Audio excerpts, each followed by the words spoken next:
ಮೂವರು ಮಕ್ಕಳು ಸೇರಿ ಒಂದೇ ಕುಟುಂಬದ 5 ಶವವಾಗಿ ಪತ್ತೆಯಾಗಿದ್ದಾರೆ. ಡೆತ್ ನೋಟ್ನಲ್ಲಿ ಸ್ಫೋಟಕ ಮಾಹಿತಿ.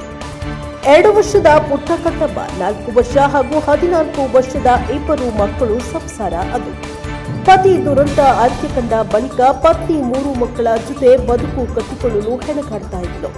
ಕೊನೆಗೆ ಸಂಸಾರದ 4 ಮಂದಿ ಜೊತೆಗೆ ಸಂಬಂಧಿ ಮಹಿಳೆ ದುರಂತ ಅಂತ್ಯ ಕಂಡ ಘಟನೆ ಕೇರಳದ ಎರ್ನಾಕುಲಂನಲ್ಲಿ ನಡೆದಿದೆ. 3 ಮಕ್ಕಳು ಸೇರಿ ಒಂದೇ ಕುಟುಂಬದ 5 ಶವವಾಗಿ ಪತ್ತೆಯಾಗಿದ್ದಾರೆ.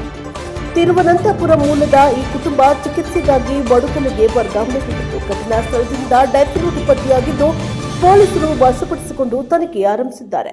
ಮೃತರನ್ನ ಶ್ರೀಕುಮಾರಿ ಅವರ ಮಗಳು ಅಶ್ವಿತಿ ಎಸ್ಎನ್ ನಾಯರ್, 14 ವರ್ಷದ ಕಾರ್ಣಿವನ್, 4 ವರ್ಷದ ಕೀರ್ತವನ್ ಮತ್ತು 2 ವರ್ಷದ ಹೆಣ್ಣು ಮಗು ಎಂದು ಗುರುತಿಸಲಾಗಿದೆ. ಈ ಕುಟುಂಬ 2 ತಿಂಗಳ ಹಿಂದಷ್ಟೇ ವಡುಕಲದಲ್ಲಿ ಬಾಡಿಗೆ ಮನೆಗೆ ಬಂದಿತ್ತು. ಆಸ್ಟರ್ ಮೆಡಿಸಿಟಿಯಲ್ಲಿ ಚಿಕಿತ್ಸೆ ಪಡೆಯಲು ಇವರು ಎರ್ನಾಕುಲಂಗೆ ಬಂದಿದ್ದರು. 2025ರ ಫೆಬ್ರವರಿಯಿಂದ ತಿರುವನಂತಪುರದಲ್ಲಿರುವ ತಮ್ಮ ಸ್ವಂತ ಮನೆಯನ್ನ ಬೇರೆಯವರಿಗೆ ಬಾಡಿಗೆಗೆ ನೀಡಿ ಇವರು ಎರ್ನಾಕುಲಂಗೆ ಬಂದಿದ್ದರು. ಚಿಕಿತ್ಸೆಗಾಗಿ ಈ ನಿರ್ಧಾರವನ್ನ ಮಾಡಿದರು. ಡೆತ್ ನೋಟ್ ಹಾಗೂ ಮೇಲ್ನೋಟಕ್ಕೆ ಇದೊಂದು ಸಾಮೂಹಿಕ ದುರಂತ ಅಂತ್ಯದ ಘಟನೆ ಎಂದು ಪೊಲೀಸರು ಹೇಳಿದ್ದಾರೆ. ಡೆತ್ ನೋಟ್ನಲ್ಲಿ ಪತಿ ಕುಟುಂಬಸ್ಥರ ವಿರುದ್ಧ ಕೆಲ ಆರೋಪಗಳಿವೆ. ಪತಿ ಕುಟುಂಬಸ್ಥರು ನೀಡಿದ ಕಿರುಕುಳವೇ ಈ ಘಟನೆಗೆ ಕಾರಣ ಎನ್ನಲಾಗಿದೆ.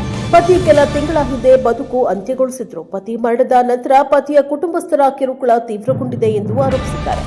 ಈ ಎಲ್ಲ ಅಂಶಗಳ ಬಗ್ಗೆ ತನಿಖೆ ನಡೆಸ್ತಾ ಇದ್ದೇವೆ ಎಂದು ಸೆಂಟ್ರಲ್ ಐಸಿಪಿಸಿ ಪ್ರೇಮಾನಂದ ಕೃಷ್ಣನ್ ತಿಳಿಸಿದ್ದಾರೆ. ಈ ಸಾಮೂಹಿಕ ಆತ್ಮಹತ್ಯೆಗೆ ಆಶ್ವತಿಯ ಪತಿಯ ಕುಟುಂಬವೇ ಕಾರಣ ಎಂದು ಡೆತ್ ನೋಟ್ನಲ್ಲಿ ಆರೋಪಿಸಲಾಗಿದೆ. ಪತಿಯ ಕುಟುಂಬದವರು ನಿಂದನೆಯೇ ಈ ದುರಂತಕ್ಕೆ ಕಾರಣ ಎಂದು ಪತ್ರದಲ್ಲಿ ಬರೆಯಲಾಗಿದೆ. ಆಶ್ವತಿಯ ಪತಿ ಕೂಡ ಈ ಹಿಂದೆ ಆತ್ಮಹತ್ಯೆ ಮಾಡಿಕೊಂಡಿದ್ದರು. ಬದುಕು ಅಂತ್ಯಗೊಳಿಸುವ ನಿರ್ಧಾರ ಯಾವುದೇ ಹಂತದಲ್ಲೂ ಮಾಡಬೇಕು. ಇದು ಯಾವ ಸಮಸ್ಯೆಗೂ ಪರಿಹಾರವಲ್ಲ. ಮಾನಸಿಕ ತಜ್ಞರು ಆಪ್ತರನ್ನ ಸಂಪರ್ಕಿಸಿ ಉಚಿತ ಸಮಾಲೋಚನಾ ಕೇಂದ್ರಗಳಿಗೆ ಕರೆ ಮಾಡಿ.